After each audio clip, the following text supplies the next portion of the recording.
ನಮಸ್ಕಾರ, ನಾನು ಪೃಥ್ವಿರಾಜ್ ಹಾರನಹಳ್ಳಿ. ಬಂದೇ ಬಿಡ್ತಾ ಕೊರೋನಾ ಮೀರಿಸೋ ಹೆಮ್ಮಾರಿ. ಈಗ ಹೊಸ ವೈರಸ್ H3N2 ಆತಂಕ. ಕೋವಿಡ್ ಬಂದವರು ಎಚ್ಚರ. H3N2 ಹಾವಳಿ.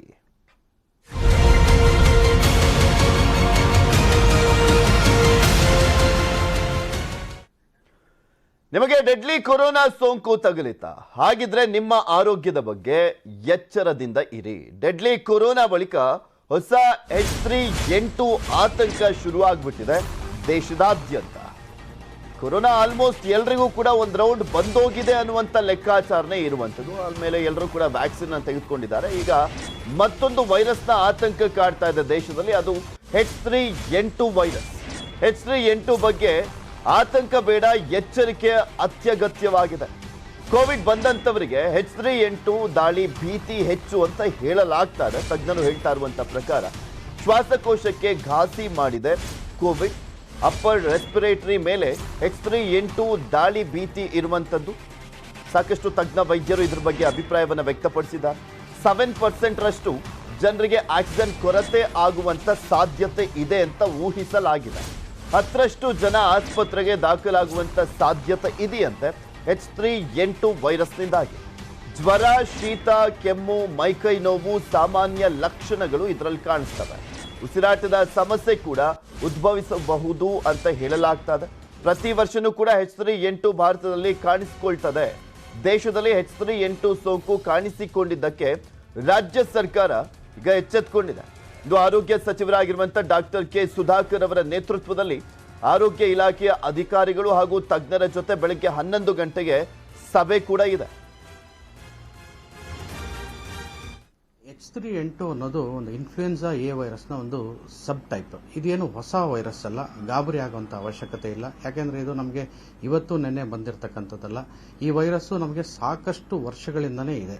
ಆ್ಯಕ್ಚುಲಿ 15 ವರ್ಷಕ್ಕಿಂತ ಕಮ್ಮಿ ವಯಸ್ಸಿನವರಲ್ಲಿ ಹಾಗೂ 50 ವರ್ಷಕ್ಕಿಂತ ಮೇಲ್ಪಟ್ಟವರಲ್ಲಿ ಇದು ಜಾಸ್ತಿಯಾಗಿ ಕಾಣಿಸ್ಕೊಳ್ಳುತ್ತೆ. ಈಗ ಸಾಧಾರಣವಾಗಿ ಜ್ವರ, ಕೆಮ್ಮು, ನೆಗಡಿ, ಹಾಗೆ ಮೈಕೈ ನೋವು, ಗಂಟ್ಲು ಕೆರೆತ ಇವೆಲ್ಲ ಸರ್ವೇ ಸಾಮಾನ್ಯವಾಗಿ ನಾವು ನೋಡ್ತಕ್ಕಂಥವು. ಏನು ಪೇಷಂಟ್ಗಳಿದ್ದಾರೆ ಅವರಲ್ಲಿ ಈ ಫೀವರ್ ಮತ್ತೆ ಕಾಫ್ ಕಾಮನ್ ಆಗಿ ಕಾಣಿಸ್ಕೊಂಡಿರ್ತಕ್ಕಂಥದ್ದು. ಏನು H1N1 ಇರ್ಬೋದು, ಈಗ H3N2 ಇರ್ಬೋದು, ಹಾಗೆ H1N2 ಹೀಗೆ ಸಾಕಷ್ಟು ವೇರಿಯಂಟ್ಗಳಿದೆ. ಆದರೆ ಇವೆಲ್ಲ ವೇರಿಯಂಟ್ಗಿಂತ ಈ H3N2 ವೇರಿಯಂಟೇ ಆಲ್ಮೋಸ್ಟ್ 70 to 80% ಫೀವರ್ಗೆ ಕಾರಣ ಆಗುತ್ತೆ. ನಮಗೆ ಈಗ ಚಳಿಗಾಲದಿಂದ ಈ ಬೇಸಿಗೆಗಾಲಕ್ಕೆ ಚೇಂಜ್ ಆಗ್ತಾ ಇದೆ. ಈ ಚೇಂಜ್ ಆಗ್ತಿರ್ತಕ್ಕಂಥ ಈ ವಾತಾವರಣದಲ್ಲಿ ಇದು ತುಂಬಾ ಜಾಸ್ತಿಯಾಗಿ ಕಾಣಿಸ್ಕೊಳ್ಳುತ್ತೆ. ಸೊ ಸಾಮಾನ್ಯವಾಗಿ ಕಾಣಿಸ್ಕೊಳ್ಳುವಂತ ಈ ವೈರಲ್ ಫೀವರ್ಗೆ ನಾವು ಮನೆಗಳಲ್ಲಿಯೇ ಈಗ ನಾವು ಇದ್ರ ಬಗ್ಗೆ ಇನ್ನಷ್ಟು ಮಾಹಿತಿಯನ್ನು ನೀಡ್ತಾರೆ ನಮ್ಮ ಪ್ರತಿನಿಧಿ ಆಶಿಕ್ ಮುಲ್ಕಿ. ನೇರ ಸಂಪರ್ಕದಲ್ಲಿ ಜಾಯಿನ್ ಆಗ್ತಾ ಇದ್ದಾರೆ. ಆಶಿಕ್, H3N2 ವೈರಸ್ ಬಗ್ಗೆ ಆತಂಕಕ್ಕಿಂತ ಜಾಗೃತಿಯನ್ನು ವಹಿಸಬೇಕಾಗಿದೆ, ಎಚ್ಚರಿಕೆಯನ್ನು ವಹಿಸಬೇಕಾಗಿದೆ ಅಂತ ತಜ್ಞ ವೈದ್ಯರುಗಳು ಹೇಳ್ತಾ ಇದ್ರು. ಈಗ ಸರ್ಕಾರ ಯಾವ ರೀತಿಯಾಗಿ ಮುನ್ನೆಚ್ಚರಿಕಾ ಕ್ರಮಗಳನ್ನು ಕೈಗೊಳ್ಳಲಿಕ್ಕೆ ಮುಂದಾಗಿದೆ ಅಂತ?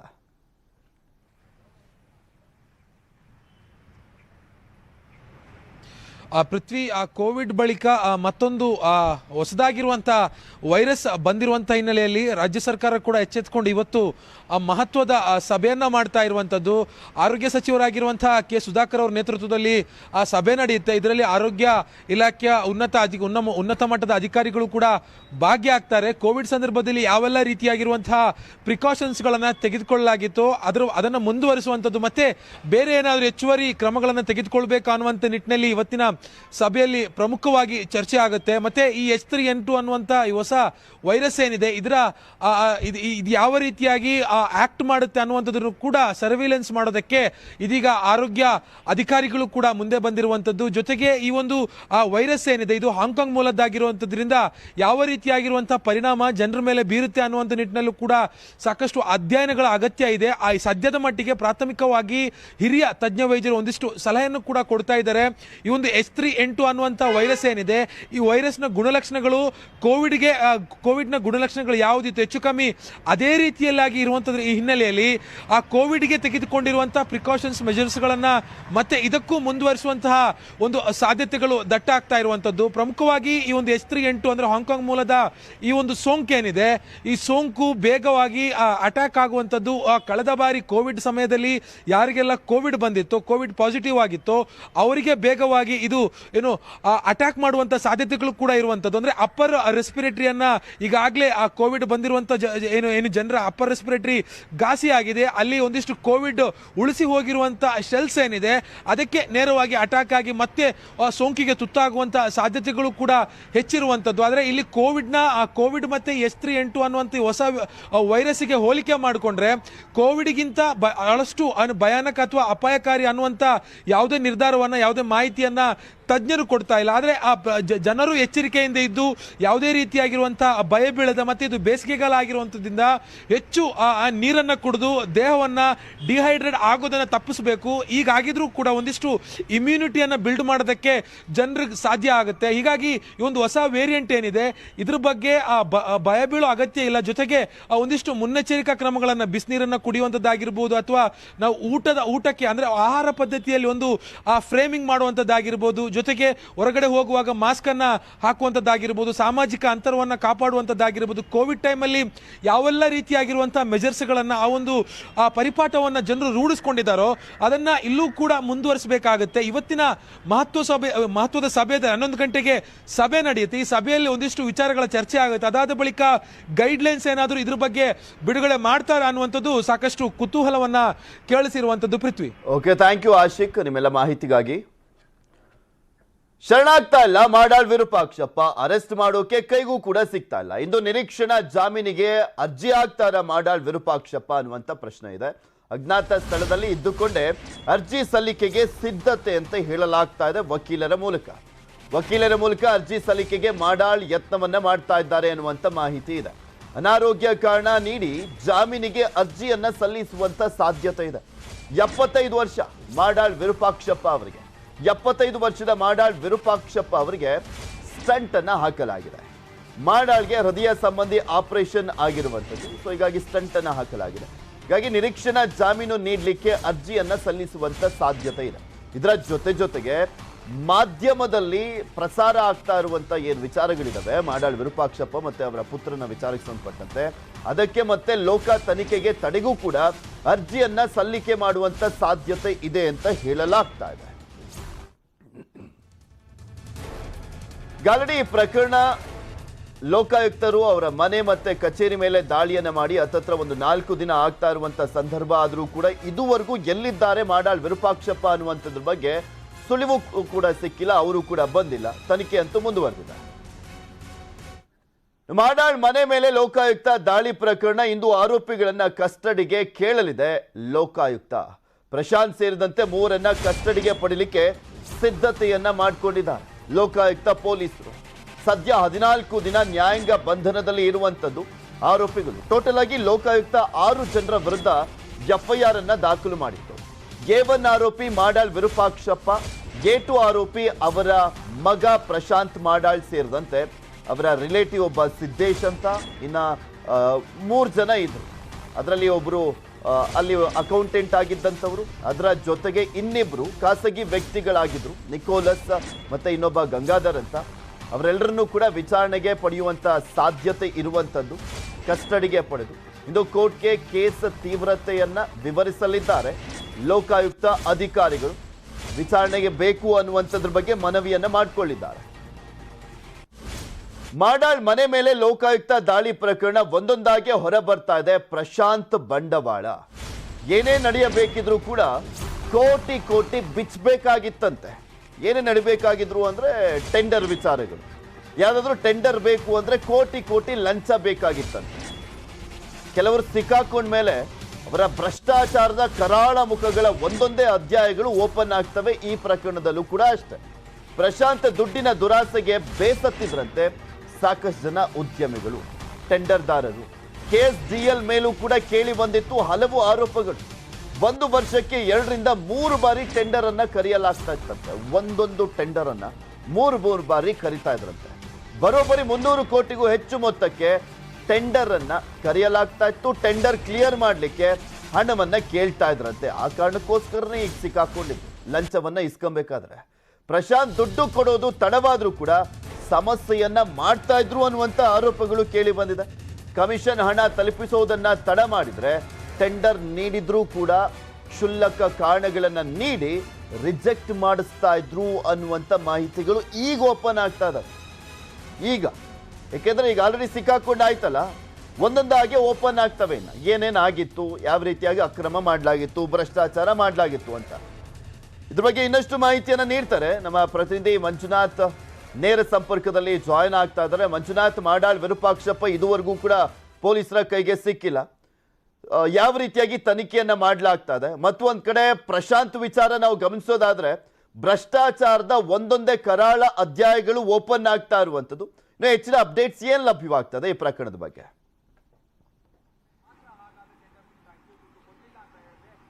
ಪೃಥ್ವಿ, ಖಂಡಿತವಾಗ್ಲೂ ಸಾಕಷ್ಟು ಒಂದು ಅಂದ್ರೆ ಸಾಕಷ್ಟು ಅಧಿಕಾರಿಗಳಿಗೆ ಕನ್ಫ್ಯೂಷನ್ ಆಗೋ ರೀತಿಯಲ್ಲಿ ಟೆಂಡರ್ಗಳನ್ನ ಕರೆದು ಆ ರೀತಿ ಕನ್ಫ್ಯೂಷನ್ ಆಗಿ ಹೇಳಿಕೆಗಳನ್ನ ಕೂಡ ಕೊಡ್ತಾ ಇದ್ರು ಲೋಕಾಯುಕ್ತ ಅಧಿಕಾರಿಗಳು. ಏನು ಅವತ್ತಂದ್ರೆ ಕೇವಲ ಒಂದು 3-4 ದಿನಗಳ ಹಿಂದೆ ಏನೊಂದು ರೈಡ್ ಅನ್ನ ಮಾಡಿದ್ರು ಲೋಕಾಯುಕ್ತ ಅಧಿಕಾರಿಗಳು ಏನೊಂದು ಗಲ್ಫ್ ಆಫೀಸ್ ಹತ್ರ.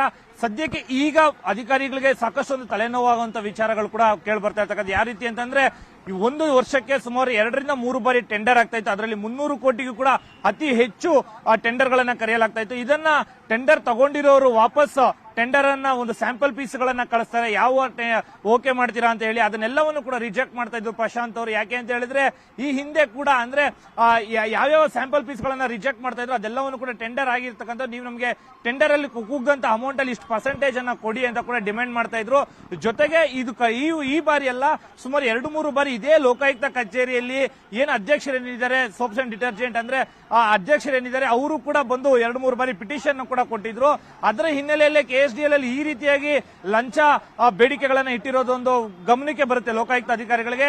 ಇದರ ಬೆನ್ನಲ್ಲೇ ಒಂದು ರೈಡ್ ಅನ್ನ ಮಾಡಿ ಈಗ ಸದ್ಯಕ್ಕೆ 5 ಜನರನ್ನು ಕೂಡ ವಶಕ್ಕೆ ಪಡೆಯಲು ಮುಂದಾಗಿರ್ತಕ್ಕಂಥ ಲೋಕಾಯುಕ್ತ ಅಧಿಕಾರಿಗಳು ಇವತ್ತು ಕೂಡ ಒಂದು ವಾರೆಂಟ್ ಅನ್ನ ಜಾರಿ ಮಾಡಿ ಕೆಲವರನ್ನ ವಶಕ್ಕೆ ಪಡಿತಿರ್ತಕ್ಕಂಥದ್ದು. ಅದರಲ್ಲೂ ಕೂಡ ಏನು ಈಗಾಗಲೇ ಲೋಕಾಯುಕ್ತ ಅಧಿಕಾರಿಗಳು ತನಿಖೆಯಲ್ಲಿ ಸಾಕಷ್ಟು ಒಂದು ಮಾಹಿತಿಗಳನ್ನ 6 ಕೋಟಿ ರೂಪಾಯಿ ಮನೆಯಲ್ಲಿ ಹೇಗ್ ಬಂತು, ಜೊತೆಗೆ ಇದರಿಂದ ಯಾರಿರೋದು, ಯಾರು ಇದಕ್ಕೆ ಹಣವನ್ನ ತಂದ್ಕೊಟ್ಟಿದ್ರು ಎಲ್ಲವನ್ನ ಕೂಡ ಮಾಹಿತಿಗಳನ್ನ ಕಲೆ ಹಾಕ್ತಾ ಇದ್ದಾರೆ. ಪೃಥ್ವಿ, ಒಟ್ಟಾರೆಯಾಗಿ ಲೋಕಾಯುಕ್ತ ಅಧಿಕಾರಿಗಳು ಇವತ್ತು ಅವರೆಲ್ಲರನ್ನು ಕೂಡ ಒಂದು ಬಾಡಿ ವಾರೆಂಟ್ ಮೇಲೆ ವಶಕ್ಕೆ ಪಡ್ಕೊಂಡು ಮಾಹಿತಿಗಳನ್ನ ಕಲೆ ಹಾಕ್ತಾರೆ, ಪ್ರಶ್ನೆಗಳ ಸುರಿಮಳೆಯನ್ನ ಕೂಡ ಹಾಕ್ತಾರೆ ಲೋಕಾಯುಕ್ತ ಅಧಿಕಾರಿಗಳು.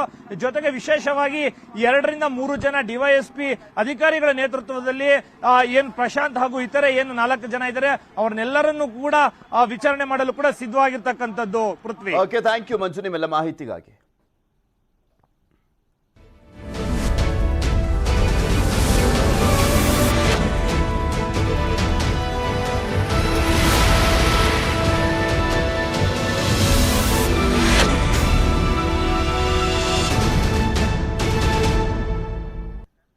ಎಲೆಕ್ಷನ್ ಅನೌನ್ಸ್ಗೆ ಇನ್ನೇನು ದಿನಗಣನೆ ಅಷ್ಟೇ ಬಾಕಿ ಇದೆ. ಪ್ರಜಾತಂತ್ರದ ಈ ಹಬ್ಬವನ್ನು ಆಚರಿಸೋಕೆ ನಿಮ್ಮ ನ್ಯೂಸ್ 8ನ ವಿಶೇಷ ವಾಹನ ಚುನಾವಣಾ ಚಕ್ರ ನಿಮ್ಮ ಊರಿಗೆ ಬರ್ತಾ ಇದೆ.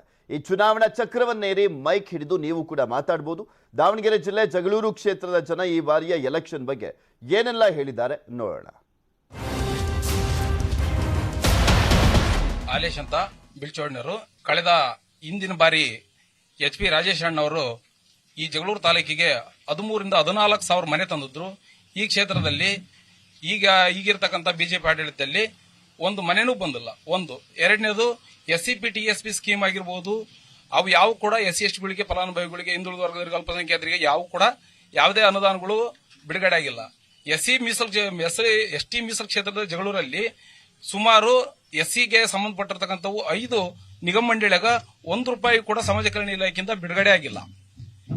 ಮೂರನೇದು, ಈ ಜಗಳೂರು ತಾಲೂಕಿಗೆ ಬರಪೀಡಿತ ಪ್ರದೇಶದ ಇದನ್ನು ಹೋಗ್ಲಾಡ್ಸಕ್ಕೋಸ್ಕರ HP ರಾಜೇಶ್ ಅಣ್ಣವರು ಸಿದ್ದರಾಮಯ್ಯರ ಅವಧಿಯೊಳಗೆ ಗುರುಗಳ ಆಶೀರ್ವಾದದಿಂದ 250 ಕೋಟಿ ರೂಪಾಯಿಗಳ ಅನುದಾನವನ್ನು ಅವರ ಅವಧಿಯೊಳಗೆ ಬಿಡುಗಡೆ ಮಾಡಿ ಜಗಳೂರು ತಾಲೂಕಿನ ಜನತೆಗೆ ಒಂದು ಭಾಗೀರಥ ಆಗಿ ಹೊರಮಿದ್ದಾರೆ.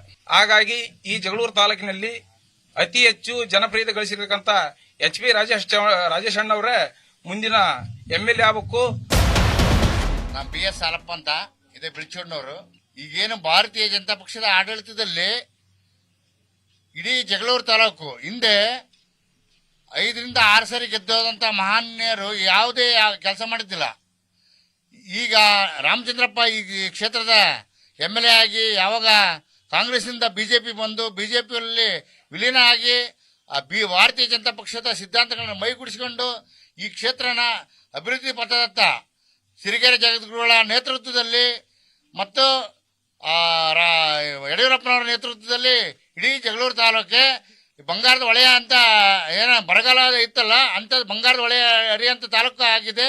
ಹಂಗಾಗಿ ಇನ್ನು ಮುಂದೆ ಈ ಭಾರತೀಯ ಜನತಾ ಪಕ್ಷಕ್ಕೆ ಈ ಕ್ಷೇತ್ರದ ಜನ ಬೆಂಬಲಿಸಿ ಈ ಭಾರತೀಯ ಜನತಾ ಪಕ್ಷದ ಅಭ್ಯರ್ಥಿ ರಾಮಚಂದ್ರಲ್ಲ ಅವರು ಶ್ರೀರಾಮಚಂದ್ರನೇ ಅಂತ ವ್ಯಕ್ತಿನ ನಾವೆಲ್ಲರೂ ಸೇರಿ ಒಮ್ಮತದಿಂದ ಆರಿಸ್ಬೇಕು.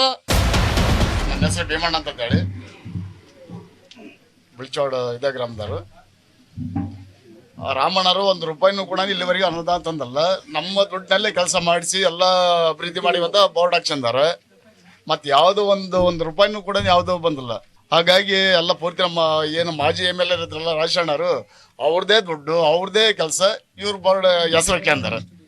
ಅಷ್ಟು ಬಿಟ್ಟು ಅಂದ್ರೆ ಏನು ಹೇಳಕ್ಕ ನೋಡಿ. ಈ ಸರಿ ರಾಜಣ್ಣರು MLA ಆದಾಕಾರ 50,000 ಅಂತರದಿಂದ ಗೆಲ್ತಾರೆ. ನನ್ನ ಹೆಸರು ಪರಮೇಶ್ವರಪ್ಪ, ನಾನೊಬ್ಬ ರೈತ. ಬಿಜೆಪಿ ಪಕ್ಷದ ರಾಮಚಂದ್ರಣ್ಣವರು ಬಹಳ ಒಂದು ಬಾಗಿದ ತಲೆ ಕೈ ಮುಗಿದ ಬಸವನಂತವರು. ಅವರು ಪಕ್ಷಾತೀತವಾಗಿ ಯಾರೇ ಕಷ್ಟದಲ್ಲಿದ್ರು ಕೂಡ ಸ್ಪಂದಿಸ್ತಾರೆ. ಅಂತ ಮಹಾನ್ ವ್ಯಕ್ತಿ ಈ ನಮ್ಮ ಈ 21 ಕೆರೆ ಯೋಜನೆಯಲ್ಲಿ ನಾವು ನಮ್ಮ ಕೆರೆ ಫೇಲ್ ಆಯ್ತು, ಆದ್ರೂ ಕೂಡ ಮತ್ತೆ ಭದ್ರಾ ಮೇಲ್ದಂಡೆ ಯೋಜನೆಯಲ್ಲಿ ನಮ್ಮ ಕೆರೆ ಸೇರಿಸಿ ಮತ್ತೆ ಅದನ್ನ ಅಭಿವೃದ್ಧಿ ಮಾಡಿಸ್ತಾ ಇದಾರೆ. ಇವತ್ತಿನ ದಿವಸ ಅದು ಯಾರೇ ಒಂದು ಆಸ್ಪತ್ರೆಗೆ ಹೋಗಿರ್ಲಿ, ಒಂದೇನೇ ಮಾಡಲಿ, ಅವ್ರಿಗೆ ಭೇಟಿ ಕೊಟ್ಟು ಅವ್ರ ಕಷ್ಟ ಸುಖವನ್ನು ಸ್ಪಂದಿಸ್ತಾ ಇದಾರೆ. ನಾ ಹಿಂದಿನ ಒಂದು ಘಟನೆ ಹೇಳ್ಬೇಕಪ್ಪ ಅಂದ್ರೆ, ಹೋದ್ ಸರಿ ನಮ್ಮ ಜಗಳೂರು ತಾಲೂಕಿಗೆ ಬರೋ ಬಸ್ಗಳಿಗೆ ಮಕ್ಕಳಿಗೆ ಭಾರಿ ತೊಂದರೆ ಆಗಿಬಿಡುತ್ತು. ಅವರು ಆ ಮಕ್ಕಳಿಗೆಲ್ಲ ಕರ್ಕೊಂಡು ಹೋಗಿ ಅವ್ರಿಗೆ ಊಟ ಹಾಕ್ಸಿ DC ಆಫೀಸಿಗೆ ಕರ್ಕೊಂಡು ಹೋಗಿ ಅವ್ರಿಗೆ ಬಸ್ ವ್ಯವಸ್ಥೆ ಮಾಡಿ ಇವತ್ತಿನ ದಿವಸ ನಮ್ಮ ಎಲ್ಲಾ ಮಕ್ಕಳುಗಳು ದಿನಾನು ಬಹಳ ಸುಖವಾಗಿ ಶಾಲೆಗೆ ಹೋಗಿ ಬರುವಂತ ವ್ಯವಸ್ಥೆ ಮಾಡಿದ್ದಾರೆ. ಅವರು ಇವತ್ತಿನ ದಿವಸ ನಮ್ಮ ಯಾವ ಒಂದು ರಸ್ತೆ ಆಗಲಿ, ಒಂದು ನೀರಾವರಿದಾಗಲಿ, ಕರೆಂಟಿಂದಾಗಲಿ ಈ ಪ್ರಾಬ್ಲಮ್ ಇಲ್ಲ. ಈಗ ಇನ್ನು ನೋಟ್ ಬ್ಯಾನ್ ಮಾಡಿದ್ರು. ಇಂಥವೆಲ್ಲ ಒಳ್ಳೊಳ್ಳೆ ಕೆಲಸ ಮಾಡ್ಬೇಕಪ್ಪ ಅಂದ್ರೆ ಬಿಜೆಪಿ ಸರ್ಕಾರ ಬಂದು ಇಂಥ ಒಳ್ಳೆ ಕೆಲಸ ಮಾಡ್ಲಿ ಅಂತ ಹೇಳ್ತಾ ಬರ್ಬೇಕಪ್ಪ ಅಂದ್ರೆ ನಮ್ಮ ರಾಮಚಂದ್ರನ ಆರಿಸಬೇಕು. ಅವರೇ ನಮ್ಮನ್ನು ಮುಂದಿನ MLA ಆಗ್ಬೇಕು ಅಂತ ಹೇಳಿ ನನ್ನ ಮಂದಾಸೆನ ಹೇಳಿ ಎಲ್ಲರಿಗೂ ನಮಸ್ಕರಿಸುತ್ತೇನೆ. Welcome back. ಸಂಬಳ ಹೆಚ್ಚಾಯ್ತು, ಈಗ ಹೊಸ ಡಿಮ್ಯಾಂಡ್. ಭಾನುವಾರ ಸಾಕಾಗಲ್ವಂತೆ, ಶನಿವಾರವೂ ರಜೆ ಬೇಕಂತೆ. ಎಲೆಕ್ಷನ್ ಟೈಮು ಏನ್ ಕೇಳಿದ್ರು ಕೊಡ್ತಾರೆ ಅಂತಾನ. ಶನಿವಾರವೂ ರಜೆ ಕೊಡಿ.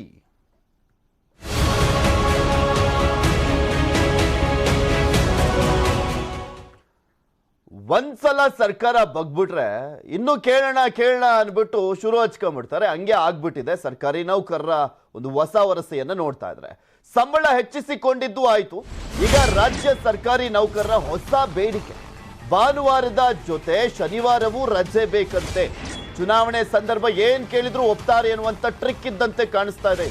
ವಾರದ ರಜೆ ಭಾನುವಾರದ ಜೊತೆ ಶನಿವಾರವೂ ಕೊಡ್ಬೇಕಂತೆ. ಬೇಕಾದ್ರೆ ಬೆಳಿಗ್ಗೆ 9:30ರಿಂದ ಸಂಜೆ 6 ತನಕ ಕೆಲಸಕ್ಕೆ ರೆಡಿ ಇದ್ದಾರಂತೆ.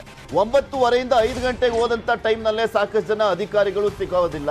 ಇವ್ರು ಇನ್ನೂ ಸಾಕಷ್ಟು ಬೇಡಿಕೆಗಳನ್ನು ಇಡಬೇಕಪ್ಪ. ಭ್ರಷ್ಟಾಚಾರ ಮಾಡಿದಂತ ಅಧಿಕಾರಿ ಸಿಕ್ಕಾಕೊಂಡ್ರೆ ಅಂತವ್ರನ್ನ ಕೆಲಸದಿಂದ ಕಿತ್ತಾಕಿ, ನಾವು ಭ್ರಷ್ಟಾಚಾರ ಮಾಡೋದಿಲ್ಲ, ಯಾವುದೇ ಗಿಂಬಳಕ್ಕೂ ಕೂಡ ಕೈಯೊಡ್ಡಲ್ಲ ಅಂತನೂ ಕೂಡ ಆ ಒಂದು ಕಚೇರಿಗಳ ಮುಂದೆ ಹಾಕೊಳ್ಳೋ ರೀತಿಯಲ್ಲಿ ಬೋರ್ಡ್ ಹಾಕಿಸ್ಕೊಳ್ಳೋದಕ್ಕೆ ಬೇಡಿಕೆಯನ್ನ ಇಡಬೇಕು. ಇದ್ಯಾವುದು ಮಾಡಲ್ಲ. ರಜಕ್ಕೆ ಮಾತ್ರ ಕೇಳ್ತಾರೆ, ಆಮೇಲೆ ಸಂಬಳ ಮಾತ್ರ ಜಾಸ್ತಿ ಮಾಡಿಸ್ಕೊಳ್ಳೋದಕ್ಕೆ ಬೇಡಿಕೆಗಳನ್ನ ಇಡ್ತಾರೆ.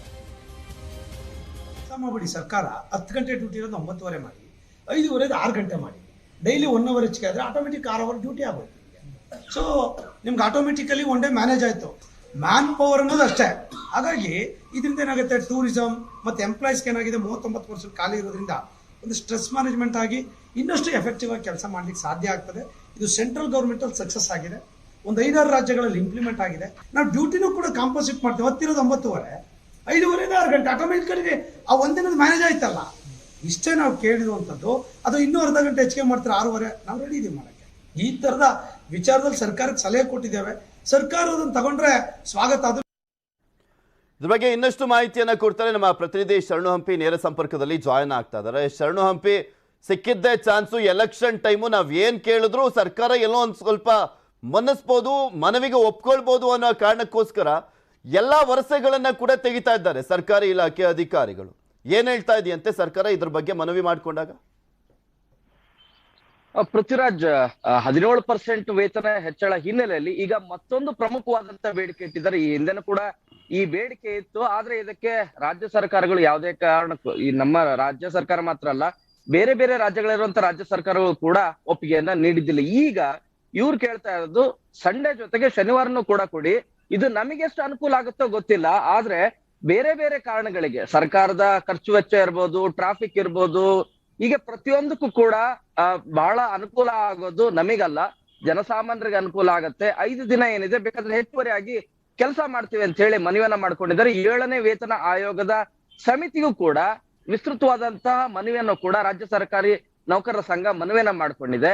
ಈ ಹಿನ್ನೆಲೆಯಲ್ಲಿ ರಾಜ್ಯ ಸರ್ಕಾರನು ಕೂಡ ಈ ಬಗ್ಗೆ ಯೋಚನೆಯನ್ನ ಮಾಡ್ತಾ ಇದೆ.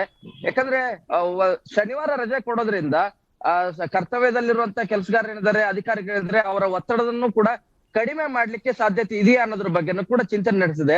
ಆದ್ರೆ ಈ ಬಗ್ಗೆ ಸಾರ್ವಜನಿಕ ವಲಯದಲ್ಲಿ ಸಾಕಷ್ಟು ರೀತಿಯಾದಂತ ಆಕ್ರೋಶ ವ್ಯಕ್ತವಾಗ್ತಾ ಇದೆ. ಮೊದಲೇ ರಾಜ್ಯ ಸರ್ಕಾರಿ ನೌಕರರು ಇರ್ಬೋದು, ಒಟ್ಟು ಯಾರು ಆಫೀಸರ್ಸ್ ಇದ್ದಾರೆ ನಿಜವಾಗ್ಲೂ ಆಫೀಸಲ್ಲಿ ಇರ್ತಾರ ಅನ್ನುವಂತ ಪ್ರಶ್ನೆನೂ ಕೂಡ ಇದೆ. ಯಾಕಂದ್ರೆ ಪ್ರತಿ ಸಾರಿನೂ ಏನಾದ್ರು ಅಹವಾಲ್ ತೆಗೆದುಕೊಂಡು ಹೋದ್ರೆ, ಕೆಲಸಗಳನ್ನ ಏನಾದ್ರು ಮಾಡಿಸ್ಕೋಬೇಕಾದ್ರೆ ಟೇಬಲ್ ಮೇಲೆನೆ ಇರೋದಿಲ್ಲ, ಟೇಬಲ್ ಅಲ್ಲೇ ಇರೋದಿಲ್ಲ ಅಧಿಕಾರಿಗಳು. ಇನ್ನು ಶನಿವಾರನೂ ರಜಾ ಕೊಟ್ರೆ 5 ದಿನದಲ್ಲಿ ಇನ್ನೇನ್ ಕೆಲಸ ಮಾಡ್ತಾರೆ ಅನ್ನುವಂತ ಪ್ರಶ್ನೆಗಳು ಮತ್ತು ಆಕ್ಷೇಪಗಳು ಕೂಡ ವ್ಯಕ್ತವಾಗ್ತಾ ಇದೆ. ರಾಜ್ಯ ಸರ್ಕಾರ ಈ ನಿಟ್ಟಿನಲ್ಲಿ ಚುನಾವಣೆ ಹೊತ್ತಿನಲ್ಲಿ ಈ ಪ್ರಮುಖವಾದಂತ ಬೇಡಿಕೆ ಏನಿದೆ, ಈ ಬೇಡಿಕೆಗೆ ಮನ್ನಣೆ ಕೊಡುತ್ತಾ ಇಲ್ಲ ಅನ್ನೋದು ಇನ್ನು ರಾಜ್ಯ ಸರ್ಕಾರ ಮತ್ತು 7ನೇ ವೇತನ ಆಯೋಗ ಯಾವ ರೀತಿಯಾದಂತ ವರದಿಯನ್ನ ಕೊಡುತ್ತೆ, ಶಿಫಾರಸನ್ನ ಕೊಡುತ್ತೆ ಅನ್ನೋದ್ರ ಮೇಲೆ ಡಿಪೆಂಡ್ ಆಗತ್ತೆ. ಪೃಥ್ವಿರಾಜ್. ಓಕೆ, ಥ್ಯಾಂಕ್ ಯು ಶರಣು ಹಂಪಿ ನಿಮ್ಮೆಲ್ಲ ಮಾಹಿತಿಗಾಗಿ.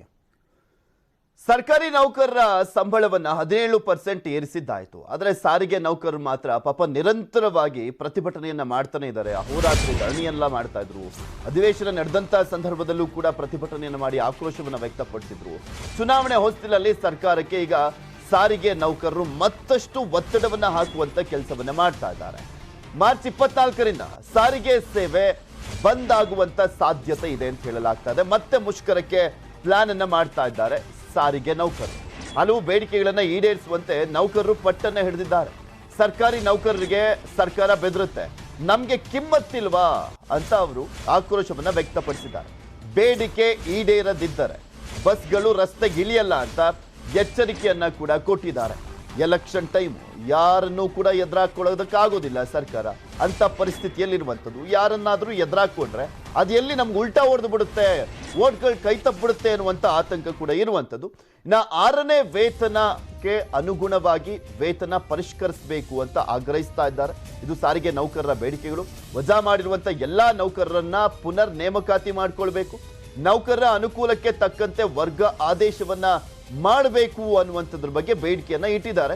ನೋಡ್ಬೇಕು ಇವರ ಬೇಡಿಕೆಗೆ ಸರ್ಕಾರ ಯಾವ ರೀತಿಯಾಗಿ ಸ್ಪಂದಿಸುತ್ತೆ ಈಗ ಅಂತ.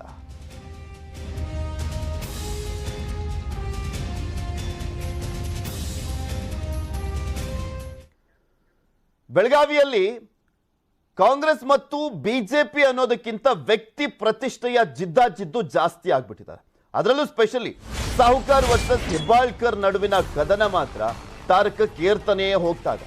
ಹೆಬ್ಬಾಳ್ಕರ್ ವಿರುದ್ಧ ಮತ್ತೆ ರಮೇಶ್ ಜಾರಕಿಹೊಳಿ ಕಿಡಿಕಾರಿದ್ದಾರೆ.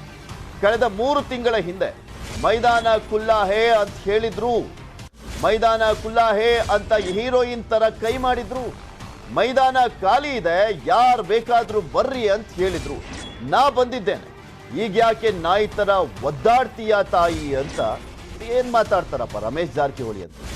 ನಾಲ್ಗೆ ಹರಿಬಿಟ್ರೆ ಸಾಕು ಇಂಥ ಮಾತುಗಳೇ ಬರುತ್ತೋ ಏನೋ ಇಂಥ ರಾಜಕಾರಣಿ ಬಾಯಲ್ಲಿ. ಈಗ ಆಲ್ರೆಡಿ ಸಾಕಷ್ಟು ಮಾತನಾಡ್ಬಿಟ್ಟಿದ್ದಾರೆ, ಮತ್ತೆ ಮತ್ತೆ ನಾಲ್ಗೆ ಹರಿ ಬಿಡ್ತಾನೆ ಇದ್ದಾರೆ ರಮೇಶ್ ಜಾರಕಿಹೊಳಿ. ನೋಡ್ರಿ, ನೀವು ಕಳೆದ 3 ದಿನಕ್ಕೆ ಮೈದಾನ ಖುಲ್ಲಾ ಎಂದ್ರಿ, ಈಗ ಯಾಕೆ ಕಳತ್ರಿಪ್ಪ? ಮೈದಾನ ಖುಲ್ಲಾ ಐತೆ, ಮದು ಸ್ಟೈಲ್ ಹಿಂಗೆ ಕೈ ಮಾಡಿ ಹಿರೋಣಿಗತೆ ಮಾಡಿದ್ರು. ಮೈದಾನ ಖುಲ್ಲಾ ಯಾರು ಬೇಕಾದ್ರು ಅಂದರು, ನಾ ಬಂದನೆ, ಯಾಕೆ ಈಗ ನಾಯಿಗೆ ಒದ್ದಾಡ್ತೀಯಮ್ಮ ತಾಯಿ? ನನ್ನ ಪಕ್ಷದ ಕರ್ತವ್ಯ, ನಾ ಪಕ್ಷ ತರಲಿಕ್ಕೆ ಪ್ರಯತ್ನ ಎಲ್ಲ ಹಂತದಲ್ಲಿ ಹೋಗಿ ನಾ ಪಕ್ಷ ತರಾವ. ಕೆಲವು ರಾಜಕಾರಣಿಗಳಿಗೆ ತಾವೇನ್ ಮಾತಾಡ್ತಾ ಇದೀವಿ ಅನ್ನುವಂಥ ಪರಿಜ್ಞಾನನೂ ಕೂಡ ಇರೋದಿಲ್ಲ. ಅದು ಯಾವಾಗ ಬುದ್ಧಿ ಕಲಿತಾರೋ ಏನೋ ಗೊತ್ತಿಲ್ಲ. ಡಿ.ಕೆ. ಶಿವಕುಮಾರ್ ಮತ್ತು ರಮೇಶ್ ಜಾರಕಿಹೊಳಿ ನಡುವೆ ಟಾಕ್ ಫೈಟ್ ಜೋರಾಗಿದೆ.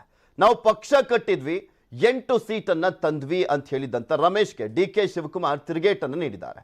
ಮನೆ ಎಲ್ಲರೂ ಕಟ್ತಾರೆ, ಮನೆ ಕಟ್ಟೋರೆಲ್ಲ ಅದರಲ್ಲಿ ಇರಲ್ಲ ಅಂತ ಹೇಳಿದ್ರು. ಟೀಮ್ ವರ್ಕ್ ಕೆಲಸ ಮಾಡ್ತಿದ್ವಿ ನಾವು ಎಲ್ಲ ಇದ್ದಾಗ ಒಳ್ಳೆ ರೀತಿಯಿಂದ ಇದ್ದು ನಾವು ಡಿ ಕೆ ಶಿವಕುಮಾರ್ ಇರ್ಬೋದು, ಲಕ್ಷ್ಮೀ ಹೆಬ್ಬಾಳ್ಕರ್ ಇರ್ಬೋದು, ನಮ್ಮೆಲ್ಲರ ಒಂದೇ ರೀತಿ ಕೆಲಸ ಮಾಡಿದ್ವಿ ನಾವು, ಇಲ್ಲ ಅನ್ನಂಗಿಲ್ಲ. ಅವಾಗ ಒಳ್ಳೆಯ ರೀತಿ ಸಂಬಂಧ ಎಲ್ಲ ಒಳ್ಳೆ ಮಾಡಿ ಪಕ್ಷ ಕಟ್ಟಿ ಎಲ್ಲ ಒಂದು ಕಾಂಗ್ರೆಸ್ ಪಕ್ಷದ ಬಿಲ್ಡಿಂಗ್ ಎಲ್ಲನೂ ಮಾಡಿದ್ವಿ ನಾವು. ಒಳ್ಳೇದಿತ್ತು ಹೇಳ್ಬೇಕು, ಸುಳ್ಳು ನಾವು ಈಗ ಕೆಟ್ಟೈತೆ ಸುಳ್ಳು. ಅವಾಗ ನಾವು ಎಲ್ಲರೂ ನಾವೆಲ್ಲ ಒಳ್ಳೆ ರೀತಿಯಿಂದ ಪಕ್ಷ ಕಟ್ಟಿದ್ವು ನಾವು. ಅವಾಗ 8 ಸೀಟ್ ನಾನು ಆರಿಸ್ತಂದು ಇನ್ನೂ 3 ಬರ್ತಿದ್ವು. ನಮ್ಮ ಕಾಂಗ್ರೆಸ್ ಪಕ್ಷದ ನಿರ್ಣಯದಿಂದ 3 ಸೀಟ್ ಕಳ್ಕೊಂಡವು 2018ರಲ್ಲಿ. ನಾವು ಇನ್ನೂ 3 ಹಿಡಿದುಕೊಟ್ರೆ ಏನು ಗೈತದ, ಅವಾಗ ಸೌದಿ ಗೈತಿತ್ತು. ಕಾಗೋಳ ಇದು ನಮ್ಮ ಕುಡ್ಚಿ ರಾಯಬಾಗ ಅಲ್ಲಿ ಏನದು ಕುಡ್ಚಿ ರಾಯಬಾಗ 2 ಕರೆಕ್ಟ್ ಕೊಟ್ಟೆ 2 ಮನೆ ಕಟ್ತೀವಿ. ಮನೆ ಕಟ್ಟೋರು ಎಲ್ಲರೂ ಮನೇಲಿ ವಾಸ ಇರೋಕ್ಕಾಗಲ್ಲ. ಒಂದು 2-3 ಸಾವಿರ ಜನ ಕೆಲಸ ಮಾಡ್ತಾರೆ, ವಾಸ ಮಾಡೋರು ಒಂದು 5-6 ಜನ ವಾಸ ಮಾಡ್ತಾರೆ ಮನೆಯಲ್ಲಿ. ಹಂಗೆ ಲಕ್ಷ್ಮೀ ಹೆಬ್ಬಾಳ್ಕರ್ ಅವರು ಸಮಾಜದ ಋಣ ತೀರಿಸಬೇಕು.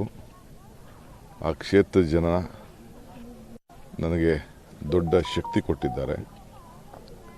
ಆ ಒಂದು ಮರಾಠಿ ಜನ ನನ್ನ ಮಗಳು ಅಂತ ಸ್ವೀಕಾರ ಮಾಡಿದ್ದಾರೆ. ಋಣ ತೀರಿಸಬೇಕು ಅಂತ ಹೇಳಿ ಬಂದು ಕೇಳಿದ್ರು. ನಾವು ಒಂದು ಅವಕಾಶ ಮಾಡಿಕೊಡ್ಬೇಕು ಅಂತ ಮಾಡಿದ್ದೇವೆ. ಇವೆಷ್ಟು ಈ ಕ್ಷಣದವರೆಗಿನ ಸುದ್ದಿ. ನೋಡ್ತಾರೆ ನ್ಯೂಸ್ 18, ಜಾಲ ನಮ್ಮದು, ಬಲ ನಿಮ್ಮದು.